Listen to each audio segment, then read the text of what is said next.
இந்த குரு பேச்சு பலன் கடக ராசிக்கு இந்த ஆண்டு எப்படி இருக்கு? வீடு சார்ந்த விஷயங்கள் முழுமையடைந்து பால் காய்ச்சி போற அளவுக்கு கொண்டு வருவார். கடன் என்பது ஏதோ ஒரு பொருளாதார ரீதியா வந்து குறைக்கும். பொருளாதார விரயங்கள் இந்த காலகட்டத்தில் இருக்கு. ஆன்மீக பாத யாத்திரை சொல்லக்கூடிய வாய்ப்புகள் இருக்கு. பாதம் இந்த இடங்கள்ல பாத்தீங்கன்னா ஒரு நீர் வீக்கம் எடிமான்னு சொல்லுவாங்க. உபாதைகள் வருவதற்கான சாத்தியக்கூறுகள் இருக்கு. நீங்க உங்களுடைய இஷ்ட தெய்வ வழிபாடு செய்வதன் மூலயமாக உங்களுக்கு அபரிவிதமான நன்மைகள் நடக்கும். உங்க பூஜை அறையில நீங்க நெய் தீபம் ஏற்றி வழிபாடு செஞ்சீங்கன்னா இந்த காலகட்டத்தில் சிறப்பா இருக்கும்னு சொல்ல முடியும். வாழ்க்கையில் அனைத்து பாக்கியங்களையும் நீங்க அனுபவிக்கணும்னா நீங்க என்ன பண்ணுங்க, கழுத்துல ஒரு தங்க செயினோ இல்ல தங்கத்தலாலோ இல்ல முடியாதவங்க ஒரு மஞ்சள் துண்டாவது கழுத்துல போடுங்க. ஸோ அது உங்கள் வாழ்வில் அனைத்து பாக்கியங்களையும் பெற்றுத்தரும்.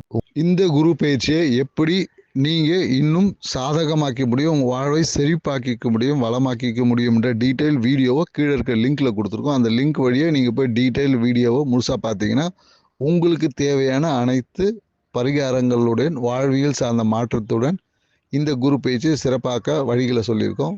வீடியோவை ஃபுல்லாக பாருங்க. நன்றி.